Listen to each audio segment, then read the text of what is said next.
சும்மா சொல்லக்கூடாதுங்க. செம்மங்க. போட்டிக்கு ஏட்டி, ஏட்டிக்கு போட்டி. இருக்கப்பட்ட உனக்கு இருந்தா இல்லாத எனக்கும் இருக்கும்டா. என்கிட்ட சத்தியம் இருக்குது, நேர்மை இருக்குது, தர்மம் இருக்குன்னு தமிழ்ச்செல்வி போராடுறாங்க. கூட இருக்கிற அந்த பெண்ணாலையும் இப்போ பார்த்தீங்கன்னா 2 பக்கெட்டும் சரா மாதிரியாக ஓட்டு விழுகுதுங்க. எல்லாருமே சீறி பாயிறாங்க. அங்கே பழந்தண்ணு கொட்டை போட்ட சேதுபதி, இங்கே நல்ல பிள்ளைங்கன்னு பேர் எடுத்த தமிழ்ச்செல்வி. மக்கள் எல்லா பக்கெட்டும் சரியாக ஓட்டு போட, ஓட்டு எண்ணிக்கையில் 2 பேரும் 5000 எட்டில் இவங்க முன் சுற்றில் இருக்கிறாங்க, அவங்க 10,000 இடத்துல 2வது சுற்றில் இவங்க முன்னாடி இருக்காங்க அப்படின்னு சொல்லிக்கிட்டே இருக்காங்க. தமிழ்ச்செல்வியை பார்த்து முறைக்கிறாருங்க. அந்த ஒரு ஏளனமாக பார்க்குறாரு பாருங்க. அது ஒன்று தாங்க சேதுக்கிட்ட பிடிக்காத ஒரு குணம். பாப்ப முடி நான் தாண்டி அப்படின்னு சொல்ல அப்படியே நெருங்கி போக போக போக போக கடைசியில் பார்த்தீங்கன்னா நம்ம தமிழ்ச்செல்வி தாங்க வெற்றி பெறுறாங்க. வேணும் ஒரே சந்தோஷம், எல்லாம் ஒரே கும்மாலாம். பார்த்தா தமிழ்ச்செல்வி வெற்றி பெற்றாங்க. அப்படியே ராஜாங்க ஒரு மாதிரி ஆகிறாரு. ராஜாங்க நின்றுதான் கூட ஒரு வழியாக நின்றுருக்க மாட்டாங்க. வேற ஒரே வாக்கில் கெடுத்துக்கிறாங்க. இங்கே ஈஸ்வரி செம்ம சந்தோஷப்படுது. என்னம்மா சந்தோஷப்படுற? அதை தாண்டி நான் நினச்சேன், நம்ம சொன்னது அதானடி, அவன் ஜெயிக்கணும் இவன் தோக்கணும், 2 பேரும் பாரு அப்படின்னு சொல்ல அவ்வளோ ஒரு சந்தோஷம். வெற்றி கழுப்பில் இவன் சேதுவால் ஒன்றும் பண்ண முடியல. என்னமோ ரொம்ப சவுடால் பேசுனீங்களே, என்னாச்சு? இப்போ உங்கள் முகத்தை கொண்டு எங்கேயோ வச்சுக்குவீங்களாம் அப்படி சொல்ல, ஏய் ஒன்று கருப்பு இருந்துட்டு மாப்பிள்ள மாப்பிள்ள வா மாப்பிள்ள, வெற்றி தோல்வி இதெல்லாம் சகஜ மாப்பிள்ள, இதெல்லாம் பார்க்கக்கூடாது வா அப்படின்னு சொல்லி கூப்பிட்டு போகிறாங்க. என்னையா அப்படி அந்த சேது கொஞ்சம் பிடிக்காதவங்க இருப்பாங்கல்ல, என்ன சொந்த பொண்டாட்டியே உங்ககிட்ட இருந்து ஒன்றை மண்ணை கவ வச்சிருச்சு போல இருக்கு அப்படி இப்படின்னு ரொம்ப பேசிட்டு போக, அப்படியே இவர் எங்கே போவார்? அங்கே தான் போவார். அப்படியே ஃபுல்லாக அப்படியே மயக்கத்தில் தன்னை மறந்து வீட்டுக்கு போகிறாங்க. இவங்களும் வெற்றி வாகையோட வீட்டுக்கு போக தமிழ்ச்செல்வியோட அப்பா அம்மாவும் சந்தோஷப்படுறாங்க. இருந்தாலும் மாப்பிள்ளையோட சேர்றது வாய்ப்பு கம்மியாயிட்டே போகுதே அப்படின்னு ரொம்ப வருத்தப்படுறாங்க. அம்மாச்சி இருந்துட்டு சந்தோஷம் வாழ்த்து சொல்லுது. இருந்தாலும் என்ன பண்ணுறதுன்னு தெரியலேடி, எனக்கு என்ன புரியலை, ஒரு சந்தோஷத்தை கொண்டாடக்கூட முடியலையேங்குது. பேசாமல் இருங்கம்மா, எப்படியாவது சேர்த்து வைப்பா அந்த சீலம் வந்த காரி அப்படின்னு சொல்லிட்டு மனசுக்குள்ளே இங்கே நினச்சிக்கிறாங்க. வீட்டுக்கு வந்துடுறாங்க. அடுத்து தமிழ்ச்செல்வி என்ன பண்ணுறாங்க, இனிமே அப்படிங்கிற, என்னடி இனிமேனா, நீ என்னம்மா பயப்படுற? நான் நல்லது மட்டும்தாம்மா பண்ண போகிறேன், ஒன்றும் பயப்படாத, நீ ஏன் பயப்படுற? போயிட்டு நான் என்னோட படிப்பை நான் விட மாட்டேம்மா அப்படிங்கிறாங்க. தமிழ்ச்செல்விக்கு லைட்டாக அப்படியே இடுப்பு வலிக்க ஆரம்பிக்குதுங்க. கொஞ்சம் கொஞ்சமாக வலி வர ஆரம்பிக்கையிலே அவங்க அம்மா கண்டுபிடிக்கிறாங்க, இது சூட்டு வலியாக தாண்டி இருக்கும், எப்படி இன்னும் 1 வாரம் 10 நாள் சொல்லியிருக்காங்க தானே டாக்டர் அப்படிங்கிறாங்க. என்னன்னு தெரியலம்மா, லைட்டாக அப்படியே இந்த பக்கத்து வலிக்குதுமா அப்படிங்கிறாங்க. சரி வாடி, நீ போனது போதும், நீ வீட்டில் வந்து ரெஸ்ட் எடு அப்படின்னு சொல்லிட்டு இருக்க வைக்கிறாங்க. இங்கே பார்த்தா பாட்டிக்கு உடனே தகவலை சொல்லுது, என்னடி ஆச்சு, வலி எடுத்துருச்சா? ஐயோ, அப்புறம் விட்டு விட்டு இடுப்பு வலிக்குதுன்னு தான் சொல்கிறாம்மா, என்னம்மா பண்ணுறது அப்படின்னு வசந்தி கேட்க, ஏய் இது கண்டிப்பாக இப்போ நாளைக்கு எப்படி குழந்தை பிறந்துருண்டி, நீ நைட்டுக்குள்ளே பாரு எத்தனை வாட்டி வலிக்குதுன்னு, கசாயம் வச்சு கூடு, காலையிலைக்கு அதே மாதிரி பண்ணுச்சுன்னா எனக்கு தகவலை சொல்கிறே அப்படிங்கிறாங்க. என்ன பண்ணலாம் அப்படின்னு அவங்க கேட்க, அதெல்லாம் நான் சொல்கிறேன், அவள் வர்ற வழக்கமாக வர ஆட்டோக்காரனை நான் எப்படியோ பேசி பண்ணிக்கிறேன், அவள் போகிற வழியில் பாதியிலே நிற்கிற மாதிரி பண்ணிடுறேன்டி, அதுக்கப்புறம் என்ன பண்ணுறதுன்னு நான் பண்ணுறேன், நீ பேசாமல் இரு அப்படின்னு சொல்லிட்டு அவங்கள ஐடியா பண்ணி வச்சிடுறாங்க. இவங்களும் எப்படியோ என் புள்ள நல்லபடியாக வாழணுமா, ஏய் உன் புள்ளன்னு பேசாதடி, அவள் எனக்கு பேத்திடி, அவள் நல்ல மனசுக்கு நல்லா இருப்பாடி, நாம் வாழ வைக்கணும்டி அப்படின்னு பாட்டி சொல்லுது.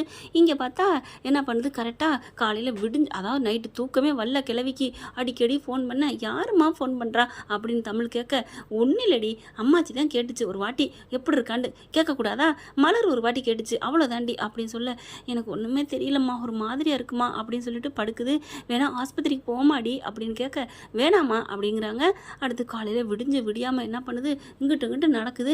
பார்க்குது சித்ரா, என்ன இது அப்பா இப்படி பண்ணிக்கிட்டே இருக்கே, ஈஸ்வரிட்ட போயிட்டு, அம்மா என்னம்மா அப்பா அங்கிட்டு அலையுது, அதானே குட்டி போட்ட பூனை மாதிரி, என்னவோ பிரசவத்து வார்டில் நிற்கிற மாதிரி இப்படி போகுது அப்படி போகுது, என்ன பண்ணுறதுன்னு தெரியாத மாதிரி தவிக்கிற மாதிரி தெரியுதே அப்படின்னு பார்த்துட்டே இருக்கு. கருப்பு வந்த கையோட அப்பா என்ன பண்ணுது, டே இங்கே வாடா அப்படின்னு சொல்லி கூப்பிட்டு, என்ன பார்த்தா என்னாச்சு என்னம்மாச்சி அப்படின்னு கேட்க, அந்த டிரைவர்கிட்ட அப்படி சொல்ல, அதெல்லாம் நான் சொல்லிட்டேன் சரிடா இப்போ அப்படின்னு சொல்லிட்டு, இல்லை என்ன அம்மாச்சி அவளுக்கு பார்க்குறாளுங்க, இப்போ எதுவும் பண்ணிடாத அப்படின்னோன்னு சைலண்ட் ஆகிடுதுங்க. அடுத்தபடியே பார்த்தீங்கன்னா ஒரு நேரம் அப்படியே ஒரு மாதிரியாக இருக்கேன்னு ஓரமாக போய் கிளம்பி உட்காந்துருது. அப்பத்தா உட்காந்த கையோட, என்னம்மா உட்காந்துருச்சு, அப்புறம் இங்கிட்ட அங்கிட்டு நடந்தால் வலிக்காமல் என்ன பண்ணும், சரி வா நமக்கு போவோம், நமக்கு கடை வீதிக்கு போய்ட்டு வரோமா அப்படிங்கல. அம்மா இல்லைம்மா வாமா, எனக்கு கொஞ்சம் போர் அடிக்குது, கொஞ்சம் உள்ளுக்குள்ளே போயிட்டு ஒரு படம் பார்ப்போம் அப்படின்னு ரூமுக்குள்ளே போயிருதுங்க. அப்பாடா போயிட்டாளுங்க அப்படின்னுட்டு கரெக்டாக சேது வர, அம்மா ஐயோ அம்மா அப்படின்னு அப்பத்தா என்ன பண்ணுது, அப்படி நெஞ்ச பிடிக்குது. வேகமாக ஓடி வராரு சேது. அப்பதான் என்னாச்சு அப்பத்தா, என்னன்னு தெரிலடா, என்ன சாப்பிட்டேன்னு தெரியலையே, ஐயோ நெஞ்சு வலிக்குதே அப்படின்னு சொல்ல, ஐயோ எங்கே மாமா மாமா எங்கே அப்படின்னு சொல்ல, அங்கிட்டு தாண்டா இருந்தான், எங்கன்னு தெரியலையே, இப்போ பிரச்சாரத்துக்கு வேற போகணும், என்ன பண்ணுறது, சரி வா அப்படின்னு சொல்லிட்டு வேகமாக தூக்குறாருங்க. ஏன்னா நடக்க முடியலடா அப்படின்னு துடிக்குது. அப்படியே தூக்கிட்டு வண்டிகளை அள்ளி போட்டுறாங்க. சீக்கிரம்டா, எங்கே போகணுன்னு சொல்கிற, நீ வழக்கமாக போகிற ஆஸ்பத்திரிக்கெலாம் போக லேட்டாகும்டா, இந்த பக்கத்து சின்னதாக இருக்குல்ல, ஏதோ ஃபஸ்ட்டு முதலுதவி பண்ணிடலாம்டா, அப்போ தானே அங்கே தமிழ் போகிற இடத்துல பார்க்க முடியும், அதனால அப்பத்தான் இப்படி சொல்லுது. ஐயோ அப்படின்னு சொல்லிட்டு வண்டியை ஓட்டிட்டு போகிறாரு. காலேஜுக்கு போகணுமா, அங்கே போயிட்டு முக்கியமானது இன்னைக்கு நான் முடிச்சுட்டு வந்துடுறேன் அப்படின்னு சொல்ல, அப்போ கரெக்டாக சரிடி அப்படின்னு சொல்லிட்டு, நான் வரவா, உனக்கு வயிற்று வலிக்குதுன்னு சொல்கிறியேடி, அதெல்லாம் வேணாமா நான் பார்த்துக்கிறேன் அப்படின்னு ஆட்டோவில் ஏறி போயிட்டுருக்காங்க. கரெக்டாக அவங்க ஒரு இடம் வந்தோடனே அப்படி ட்ருங்கிறாரு. என்னாச்சுன்னு என்னன்னு தெரியலம்மா, வண்டி எடுக்க மாட்டேங்குது அப்படின்னு சொல்லிட்டு இறங்குறாரு. அவங்க இறங்கையிலே தமிழ்ச்செல்விக்கு வலி எடுக்குதுங்க. அம்மா அம்மா அப்படிங்கிறாங்க. ஐயோ அப்போவும் அம்மா வர்றேன்னு சொன்னிச்சே, நான் மீறிட்டு பேசாமல் வந்துட்டேனே அம்மா அப்படின்னு சொல்ல, என்னம்மா ஆச்சு அப்படின்னு இவர் பார்த்தா துடிச்சு போகிறாரு. ஐயோ என்னம்மா வலிக்குதுண்ணே, வயிறு வலிக்குதுண்ணே, சீக்கிரம் கொஞ்சம் ஆட்டோவை ஆஸ்பத்திரிக்கு விடுங்கண்ணே அப்படின்னு மயங்குது. ஐயோ இந்த அம்மாச்சி வேற வண்டியை நிப்பாட்ட சொல்லிடுச்சே, இந்த பிள்ளைக்கு பாவம் வயிறு வலி ரொம்ப எடுக்குதே, பேசாமல் வண்டி எடுத்துகிட்டு போயிடுவோமா, ஐயோ நம்மளை தொலைச்சி எடுத்துருமே, இப்போ என்ன பண்ணுறது முருகா, நீ தான் இதுக்கு ஒரு வழியை காட்டணும். கரெக்டாக சேது வண்டி வந்துக்கிட்டு இருக்கு. அப்பாடா வந்துருச்சு போல இருக்கே, பெரிய வீட்டு வண்டி தான் வருது அப்படின்னு நினச்சிட்டு, என்னென்ன அப்படின்னு கேட்க, இருமா அப்படின்னு சொல்ல வண்டி கரெக்டாக கிராஸ் ஆகுது. சேது நெஞ்சு இப்போ கொஞ்சம் பரவாயில்லாமல் இருக்கியா, கொஞ்சம் தண்ணி குடியா அப்படிங்கிற தண்ணியை கொடுக்குறாங்க. குடிச்சிக்கிட்டே கரெக்டாக ஆட்டோவை கிராஸ் பண்ண, இரியா சேது என்ன ஆட்டோ நிற்கிது, அது யார் ஒரு பிள்ளை கத்துற மாதிரி இருக்குது அப்படிங்கிற இவர் கையை வச்சு ஆட்டுறாருங்க வண்டியை. என்னாச்சு அப்படின்னு வண்டியை நிப்பாட்டுறாங்க. ஒரு அம்மாவுக்கு பிரசவம் ஏற்பட்டுருச்சுங்க, பாவங்க ரொம்ப துடிக்கிறாங்க, அம்மான்னு கத்த ஆரம்பிச்சிடுறாங்க. தமிழ்ச்செல்விக்கு ரொம்ப வலி வந்துடுது. பார்க்குது அம்மாச்சி வேகமாக இறங்கிடுது. யார் டே சேது பாவண்டா, எந்த பிள்ளைன்னு தெரியல, வண்டி ரிப்பேரா, ஒரு பிள்ளைத்தாச்சியை விட்டுறக்கூடாதுடா அப்படின்னு சொல்ல, சரியம்மாச்சி சரியா பார்த்தா நீ பாரு யாருன்னு பாரு அப்படின்னு 2 பேர் இறங்குறாங்க. பார்த்தா தமிழ்ச்செல்வி நீயா அப்படிங்கல, அம்மான்னு துடிக்கிறாங்க. சேது பார்த்தா இறங்குனவர் இவளா அப்படின்னு திரும்ப ஆட்டோக்காரர் என்ன பண்ணுறாங்க, ஐயோ பாவமே அம்மாச்சி மட்டும் இருக்காங்களே, ஒரு பிரசவம் பார்க்குறது எவ்வளோ பெரிய ஒரு புண்ணியமான செயல், ஐயோ இந்த பிள்ளை தவிக்குதே துடிக்குதே, என் ஆட்டோ இந்நேரம் பார்த்தா ரிப்பேர் ஆகணும், ஆஸ்பத்திரிக்கு கூட்டு போங்கன்னேன்னு அழுதாலே யாருமே இல்லையே, அங்கிட்டு பார்க்குறாங்க. கரெக்டாக ஜன நடமாட்டம் இல்லாத இடமா தாங்க கிளவி நிப்பாட்ட சொல்லியிருக்கு ஆட்டோக்காரர்கிட்ட. இப்போ தவிக்கிறாங்க. சேது பார்க்குறாரு, அவருக்கு மனசு இறங்குதுங்க. என்னதான் சண்டை சச்சரவு வந்தாலும் அவங்க தவறான ஒரு உறவு வச்சுருந்து பிரிஞ்சிருந்தா அவங்க மேலே கோவம் வந்திருக்கும். இதெல்லாம் ஒரு சின்ன பிரச்சனைங்க தானே. என்ன பண்ணுறாங்க, கொஞ்சம் கிட்டக்க வந்துடுறாருங்க. அவரால் இருக்க முடியலை. அம்மாச்சி கடந்து துடிக்குது. அடியே என்னடி பண்ணுது, முடியல அம்மாச்சி வலிக்குது அம்மாச்சி அப்படின்னு அழுகுறாங்க. அடியா சேது வாடா, என்னடா பார்த்துட்டு இருக்க, உன் மனசு கல் நெஞ்சாடா, உன் அப்பன் நானும் உன்னை அப்படியா வளர்த்துருக்கோம், இவன் யாரோ ஒரு வீதியில் போகிறவன்னு நினச்சிக்க ஏன்டா, பாவண்டா, அது எல்லாத்தையும் விட அவள் வயிற்றுக்குள்ள இருக்கிறது நம்ம புள்ளடா, நம்ம வாரிசுடா, அது கூட உனக்கு இறக்க இல்லை, ஏன் சேது இப்படி ஒருத்தவங்க கெட்டவளந்தா நீ உன் மனசுக்கு இவ கெட்டவளாகவே இருக்கட்டும், அதே மாதிரி நீ இப்போ கல் மாதிரி இருந்தினா நீனும் கெட்டவனாடா அப்படின்னு சொல்ல, இல்லை பார்த்தா நான் தூக்கிடுறேன் அப்படின்னு சொல்லிட்டு 2 பேரும் சேர்த்து தூக்குறாங்களா. இங்கிட்டு கால் பக்கம் பாட்டி பிடிக்குது, இவர் ஆட்டோக்காரர் நான் பிடிக்கிறேன் அப்படின்னு வர்றாரு. ஆனால் சேது என்ன பண்ணுறாங்க, இல்லை வேணாம் நானே தூக்கிக்கிறேன், ஏன்னா பொண்டாட்டியா அதுவா இல்லை எதுவா தூக்கிடுறாங்க. இவங்க கடந்துட்டு ஒன்றும் பார்க்க முடியல, சேதுவா என்னன்னு பார்க்குறாங்க, தெரியுது சேதுதான்னு. ஆனால் அவங்களால வலி, பிரசவ வலிங்கிறது அதாவது என்ன சொல்லுவாங்க, பயங்கரமான ஒரு கொடுமையான வலிங்க. அதான் ஒரு பிரசவம், ரெண்டாவது பிறப்புன்னு சொல்லுவாங்க ஒரு பெண்ணுக்கு. தூக்கி காருக்குள்ளே போட்டுக்கிறாங்க. அவ்வளோ ஒரு சந்தோஷம் அம்மாச்சிக்கு. பின்னாடியே ஃபாலோ பண்ணிக்கிட்டு தாங்க வசந்தி வருது. அப்படியே ஐப்பை அடிச்சுக்கிறாங்க. ஏன்னா தவிக்குது, பிள்ளைக்கு இப்படி இருக்கேன்னு. இருந்தாலும் பிள்ளை வாழ்க்கைக்காண்டி தள்ளியே நின்றுக்கிறது. அப்படியே என்ன பண்ணுறாங்க, சரி நம்மளும் போவோமான்னு கிளம்பையில் என்ன பண்ணுது, அப்போ திறந்துட்டு ஃபோன் அடிக்குது.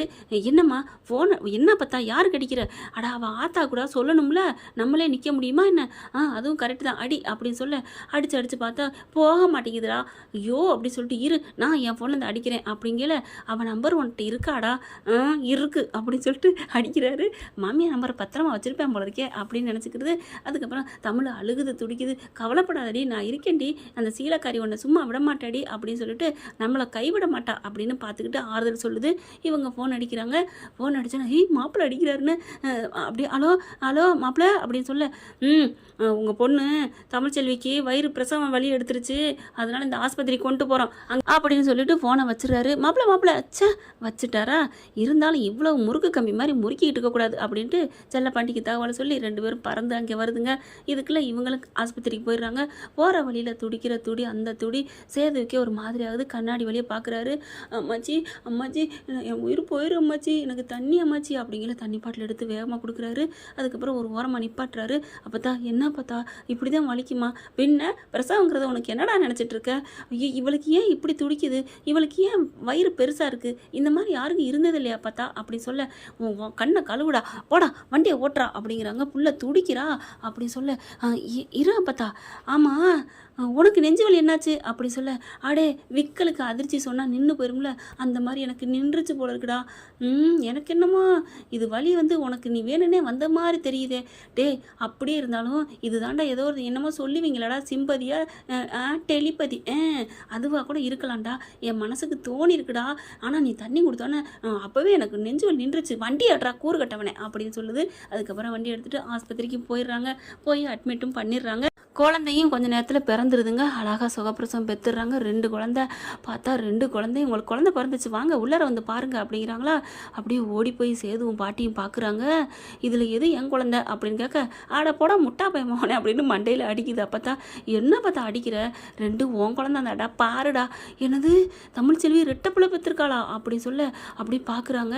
ஆனால் தமிழ்ச்செல்வி மயக்கத்தில் தான் இருக்குது. என்ன பார்த்தா சொல்கிற, ஆமாடா எனக்கு தெரியும்டா ஏற்கனவே, ஏன் பார்த்தா சொல்லலை, இவ கொடுக்க மாட்டாடா, இவ திமிரு பிடிச்சவடா. இப்போ புரியுதா உங்களுக்கு அவள் திமிரு பிடிச்சவன்னு, நீ பேசுனதில் இதுதான் பார்த்தா கரெக்டான வார்த்தை அப்படிங்கிறாரு. சரி விடு, உடனே நீ ரொம்ப எகுறாத, அவள் திமிரு பிடிச்சவன் தெரியும், அதனால தான் ஒரு பிள்ளையை நம்ம தூக்கிக்கலான்னு முடிவு பண்ணேன். அப்போ தான் நிஜமாவா, ஆமாடா ஓ அம்மா என் மருமக பிறக்கிறான்னு சொல்லியிருந்தாங்கல்ல அப்படி சொல்லிட்டு நீக்கி பார்க்குறாங்க. ஆண் ஒன்று பொண்ணொன்று, அப்போ இவ தான் என் மருமக, தூக்குடா என் செல்லத்தை அப்படின்னு சொன்ன கையோட அப்படியே தூக்குறாரு. தூக்கிட்டு அப்படியே முத்தம் கொடுக்குறாரு. அம்மா அப்படின்னு சொல்லிட்டு அப்படியே ஒரு மாதிரி ஆகுதுங்க. அம்மா என் அம்மாம்மா என் அம்மாம்மா அப்படின்னு சொல்ல, போடா அப்படின்னு திரும்புகிறாங்க. என்ன பார்த்தா ஏன் அப்படி போடான்னு சொல்கிற, சொல்ல பார்த்தா அப்படின்னு சொல்ல, அது இல்லை உன் அம்மானு மட்டும் கொஞ்சிக்கிட்ட, சரி என் புருஷனை நீ கொஞ்சலை என்ன அப்பத்தா சொல்கிற, ஆமாடா பிறந்திருக்குது உன் தாத்தாடா, என்ன அப்பத்தா சொல்கிற, ஆமாம் அப்படியே அச்சு அசல் உன் தாத்தா கையில் இருக்க மோதிரம், அந்த மோதிரம் மொத்தம் அப்படியே முத்திரை அப்படியே இருக்குது பாடுறா அப்படின்னு சொல்ல கையை பார்க்குறாங்க. ஆமாம் தாத்தா கையில் இந்த மாதிரி இருக்குன்னு சொல்லுவீங்கல்ல, ஐயோ ஆமாம் அப்போ தாத்தா தானா அப்படின்னு சொல்ல, ஆமாம் நீ என் புருஷனை நீ கண்டுக்கவே இல்லை, நீ புடி இந்தா உன் மருமகளை புடி அப்படின்னு சொல்லிட்டு அந்த பிள்ளையும் தூக்கி கொஞ்சுறாங்க. நர்ஸும் வந்துடுறாங்க. என்ன சந்தோஷமா அப்படின்னு சொல்ல, அம்மா அம்மா நீ எதுவும் காட்டி கொடுத்துறாத, இவளுக்கு பிறந்தது ஒத்த பிள்ளை, அதோட நிப்பாட்டிக்கம்மா. என்ன ஐயோ அப்படி சொல்ல, இதெல்லாம் தப்பு, நாங்கள் அதெல்லாம் டாக்டர்கிட்ட பேசிட்டா, நீ சும்மா இரு அப்படின்னு சொல்லிடுறாங்க. அதுக்கப்புறம் தாத்தாவை எவ்வளோ கொஞ்சமாக கொஞ்சிக்கிறாங்க. டேய் என் புருஷனை ஏன்ட்ட கொடுறா நான் கொஞ்சிக்கிறேன் அப்படின்னு சொல்லிட்டு அவங்க உந்தா ஓ அம்மாவை நீ கொஞ்சிக்கோ அப்படின்னு மாறி மாறி கொஞ்சிக்கிறாங்க. அதுக்கப்புறம் மெல்ல அதில் போட்டுட்டு, அப்போதான் வா பார்த்தா நம்ம வீட்டுக்கு போயிடுவோம், டேய் புள்ள ஏதுன்னு வீட்டில் கேட்டால் அது ஏதாவது சொல்லிக்கிடுவோம், நம்ம கிளம்பு அப்படின்னு சொல்லிட்டு அங்கே கிளம்ப வசந்தி வர்றாங்க. உள்ளுக்குள்ளே செல்லப்பாண்டி வெளியே தான் நிற்கிறாங்க. பார்த்தோன்னே தூக்கி வாரி போடுது. அத்தை அத்தை அத்தை அத்தை அப்படிங்கிற, மாப்பிள்ளை பயப்படாதீங்க எல்லாம் எனக்கு தெரியும் அத்தை அப்படிங்கிறாங்க. எனக்கு எல்லாம் தெரியும், உங்கள் அப்பத்தா தான் என்னை எல்லாம் மறைக்க சொன்னாங்க, ஆனால் என் வீட்டுக்காருக்கு தெரியாது, அதனால தெரியாமல் கொண்டு போங்க, அவரை நான் எப்படியாவது கடைக்கு போக சொல்லிடுறேன், நீங்கள் ஒளிஞ்சு நின்றுக்கங்க அப்படின்னு சொல்லிட்டு, ஏயா போயிட்டு பால் வாங்கிட்டு வா அப்படின்னு சொல்லி அனுப்பி வைக்கிறாங்க. செல்லப்பாண்டி அங்கிட்டு போயிடுறாரு. போனதுக்கப்புறம் இப்போ போங்க மாப்பிள்ளை அப்படின்னு சொல்ல, அத்தை என்னை மன்னிச்சிருங்க, நான் இப்படி பண்ணுறது தப்பு தான், தாயையும் பிள்ளையும் பிரிக்கிறது அப்படின்னு சொல்ல, தாயையும் பிள்ளையும் பிரிக்கிறது நீ தப்புன்னு நினைக்கிற, ஆனால் நான் புருஷனையும் பொண்டாட்டி சேர்த்து வைக்கணும் அப்படிங்கிறக்காக தான் இந்த வேலைக்கு நான் ஒத்துக்கிறேன் மாப்பிள்ளை, கொண்டு போங்க அப்படின்னு சொல்ல, அப்படியே பார்க்குறாரு. என்னடா அவன் மகளை சேர்த்துக்க மாட்டேங்கிற மாதிரி பார்க்குறியா, பிச்சு பிடுவேன், வா கிளம்பு, இன்னொரு நாள் கொஞ்சம் குறையும் கோவம், அப்புறம் பார்த்துக்கலாம் அப்படின்னு. அப்போ தான் என்ன பண்ணுது, பேரனோட பேத்தியோட அதாவது கொள்ளு பேத்தியோட பேரனை கூட்டிகிட்டு கிளம்பிடுறாங்க. அதுக்கப்புறம் செல்லப்பாண்டி வந்துடுறாரு. கண்ணு முழிக்குது தமிழ்ச்செல்வி, உனக்கு ஆண் குழந்தை பிறந்திருக்குன்னு டாக்டர் சொல்கிறாங்க. ரொம்ப சந்தோஷப்படுறாங்க. ஆமாம் எங்கே அப்பத்தா அப்படின்னு சொல்ல, என்ன பண்ணுறாங்க, ஐயோ கேட்குறாளே, உனக்கு எப்படி தெரியும், அவங்க தான் என்னை காப்பாற்றினது, அவரும் வந்தாரேம்மா, எங்கம்மா போயிட்டாரா அப்படி சொல்ல, என்னடி இப்படி தேடுற அப்படிங்கிற, இல்லை அவங்க என்னை காப்பாற்றினாங்கம்மா, நான் ஒரு இதுக்கு தாங்க தேடினேன் அப்படின்னு சொல்ல, உடனே ஃபோன் அடிக்குதுங்கிட்டு வந்து, என்னடி சொல்கிற, அவள் கேட்குறாம்மா, எங்கே என் புருஷன் வந்தாரே அப்போ தான் வந்துச்சு எங்கன்னு கேட்குறாளே, நான் இப்போ என்ன சொல்கிறது, ஐயோ இப்போ பிள்ளைய வேற வச்சுருக்கமே, டே நான் போய் ஃபஸ்ட்டு பார்த்துட்டு வந்துடுறேன்டா அப்படின்னு பிள்ளைய கொடுத்துட்டு அப்போ தான் வேகமாக போகுது. நல்ல வேலை ஆஸ்பத்திரி விட்டு வெளியில் போகலை, கிட்டக்க போயிட்டு, டே ஸ்வீட்டு வாங்கிட்டு வந்தேன்டி, இந்தா உனக்காக வாங்கிட்டு வந்தேன் தின்னு. வேணாம் அம்மாச்சி, நீ வந்ததே எனக்கு ஸ்வீட்டு தான் அப்படிங்கிறாங்க. டே செல்லப்பாண்டி இதை எல்லாத்துக்கும் கொடு அப்படிங்கல. சரி அப்படின்னு வாங்க. ஐயோ அப்போ சேதுவை பார்த்துருவானே, சரி நில்றா அப்புறம் கொடுத்துக்கலாம் அப்படின்னு செல்லப்பாண்டி நிப்பாட்டி வச்சிடுறாங்க. அடுத்து சிங்க குட்டியாக பெற்றிருக்க, என் புருஷனை பெற்றிருக்கடி. என்ன அம்மாச்சி சொல்கிறேன்? ஆமாம், இங்கே பாரு உன் புள்ள கையில் இருக்கிற மோதிர முத்திரை இது என் புருஷன் கையில் இருக்குண்டி. அப்படியா அப்படிங்கிறாங்க. நீ நல்லா இருப்படி, நான் எனக்கு என்ன சொல்கிறதுனே தெரியலடி, சந்தோஷமாக இருக்குடி, நான் வரட்டுமா அப்படின்னு சொல்லி கிளம்ப. ஆமாம் அவருங்க அப்படின்னு சொல்ல, அவன் ஸ்வீட் வாங்கி இங்கே கொடுத்துக்கிட்டு இருக்காண்டி, இந்த வருவேன் அப்படின்னு சொல்லிட்டு போயிட்டு புள்ளையா கொடுறா, நீ போய் பார்த்துட்டு வாடா. அப்பதா அதெல்லாம் முடியாது, இங்கே பாரு உனக்கு தங்க விக்கிரமா உங்கள் அம்மா பெற்று கொடுத்துருக்கா, இதுக்கா நீ கோடி நன்றி சொல்லணும் அவளுக்கு, போடா அப்படின்னு சொல்ல. நிஜமாவா பார்த்தா? ஆமாடா, புள்ள பிறந்தா எல்லாரும் மனசு மாறுவாங்க. நீ பார்க்கல பாண்டியன் ஸ்டோரு, எவ்வளோ பெரிய கொடுமை நடந்த வீட்டிலே போயிட்டு சேர போயிட்டாங்க, போடா அப்படின்னு சொல்லி அனுப்பி வைக்க. சரி அப்பத்தா போயிட்டு வரேன் அப்படின்னு சொல்லிட்டு, இந்தா ஸ்வீட்டை கொண்டு போடா, நான் எல்லாருக்கும் கொடுத்தது போக மீதின்னு சொல்லி கொடு அப்படின்னு சொல்ல கொண்டு போகிறாரு பெரிய பாக்ஸாக. அதுக்கப்புறம் ட்ரெஸ்ஸு அப்படிங்கல, சரி அதையும் எடுத்து கொடு, அங்கே தான் எல்லாமே இருக்கு இல்லையா முன்னாடியே. டக்குன்னு போய் ட்ரெஸ்ஸு ஒரு டஜன் வாங்கிடுறாருங்க. கொண்டு போயிட்டு அத்தைக்கிட்ட கொடுக்குறாரு. குழந்தைய பார்க்குறாரு, தூக்கி கொஞ்சுறாரு. நல்லா இருக்கா உடம்புக்கு இப்போ தமிழ் அப்படின்னு கேட்க, அப்படியே மண்டையை மட்டும் அசைக்கிறாங்க. அப்படியே கையெடுத்து நன்றி சொல்கிறாங்க. எதுக்கு? என்னை காப்பாற்றினதுக்கு, என் பிள்ளைய காப்பாற்றினதுக்கு அப்படின்னு சொல்ல. திமுருடி, நீ உன் வேலை முடிஞ்சிச்சு கிளம்புடா அப்படின்னு சொல்லாமல் தானே சொல்கிற, இருந்தாலும் எங்கள் அம்மா பெற்று கொடுத்துருக்க, அதனால உன்னை நான் திட்டாமல் போகிறேன் அப்படின்ட்டு. சரி தமிழ் உடம்பு பார்த்துக்கோ அப்படின்னு போக, என்ன இவர் பிள்ளையத்தா எனக்கு வேணும் அப்படின்னு சண்டை போடுவார்னு பார்த்தா என்னம்மா பேசாமல் போகிறாரு அப்படின்னு சொல்ல. ஏண்டி ஒரு மனுஷன் நல்லவனாக இருந்தால் உனக்கு பிடிக்காதா? நீனே சுரண்டி விடுவ போல இருக்கே சும்மா அடக்கிற ஆளை.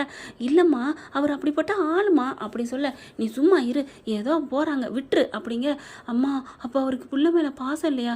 ஏண்டி பாசம் இல்லாதான் இங்கே பாரு டஜன் கணக்கில் ட்ரெஸ்ஸும் ஸ்வீட்டும் வாங்கி வந்து கொடுக்குறாரு, ஆஸ்பத்திரி ஃபுல்லாக கொடுத்துருக்காரு அப்படின்னு சொல்ல. அப்புறம் உன்னை ஆஸ்பத்திரி வரையும் சேர்த்து பார்த்து பிரசவம் பார்த்து எல்லாம் பண்ணியிருக்காங்க. யார்டி பண்ணது? சும்மா எப்போ பாரு உன் குணத்தை அப்படியே ஏறி வச்சுக்கிட்டு இருப்பா, விட்டு தள்ளுறி குணத்தை அப்படி சொல்ல. விட்டு கொடுத்துட்டு, அதெல்லாம் நான் ஒன்றும் சொல்லலாம் ஐயா, நீ அப்படியே இரு அப்படின்னு சொல்லுது. அதுக்கப்புறம் வெளியில் நான் போய் இந்த மாத்திரை வாங்கிட்டு வரேன் அப்படின்னு போக, நீ பார்த்துக்கையா பேர பிள்ளையா அப்படின்னு சொல்லிட்டு தங்கச்சியும் வந்துடுது. தங்கச்சியை பார்த்துக்க சொல்லிட்டு வசந்தி போகுதுங்க. போயிட்டு அம்மாச்சி போய் பார்க்குது. நீங்கள் பத்திரமா என் பிள்ளைய பார்த்துக்கோங்க. ஏய் இவ என் பிள்ளடி, என்னடி நினச்சிட்டு இருக்க, இவ என் மருமவ, அவளை பார்த்துக்க எனக்கு தெரியாது, என்னமோ பார்த்துக்க அவள் பார்த்துக்க அப்படின்னு சொல்லிட்டு பார்க்குறாரு. ஏய் போயிட்டு வரேன் சொல்லிட்டு வா அப்படின்னு சொல்ல பார்க்குறாரு சேது. வரேன் அத்தைன்னு சொல்லிட்டாருன்னு சந்தோஷம் தாங்கலை. என்ன இருந்தாலும் எங்கள் அம்மா பெற்று கொடுத்துருக்கா அவங்க பிள்ளை, அதனால் நான் எல்லாத்தையும் மறக்க நினைக்கிறேன், பார்க்கலாம் அப்படின்னு சொல்லிட்டு கிளம்புறாங்க. அதுக்கப்புறம் இவங்க வசந்தி வர்றாங்க. எப்படியோ என் பிள்ளைய இப்போதைக்கு பிரித்து வச்சுருக்க, அந்த 2 பேரும் பிரிஞ்ச பிள்ளைங்க தாயின் தகப்பனையும் சேர்த்து வைக்க நீ தான் கடவுளை அருள் புரியணும்னு கடவுள்கிட்ட வசந்தி வேண்டுறாங்க. வசந்தி வேண்டுறது கூடிய சீக்கிரம் நடந்தால் பார்க்கவே சூப்பராக இருக்கும்னு நினைக்கிறவங்க கமெண்ட் பாக்ஸில் ஒரு கருத்தை தெரிவித்து கூடவே ஒரு லைக்கை போட்டு சப்ஸ்கிரைப் பண்ணி நம்ம சேனலுக்கு ஒரு ஆதரவு கொடுங்க ஃப்ரெண்ட்ஸ். தேங்க்யூ. இந்த வீடியோ உங்களுக்கு பிடிச்சிருந்தா தயவு செய்து லைக் பண்ணுங்க. இன்னும் அப்டேட்ஸ்க்காக சேனலை சப்ஸ்கிரைப் பண்ண மறக்காதீங்க. நம்ம கிட்ட இருக்க எல்லா சேனல்ஸோட லேட்டஸ்ட் வீடியோ அப்டேட்ஸ்க்காக மேல ரைட் சைடுல காட்டுற லிங்கை கிளிக் பண்ணி வாட்ஸ்அப் குரூப்ல ஜாயின் பண்ணுங்க. உங்களிடம் விடைபெறுவது நான் உங்கள் மெஹர்.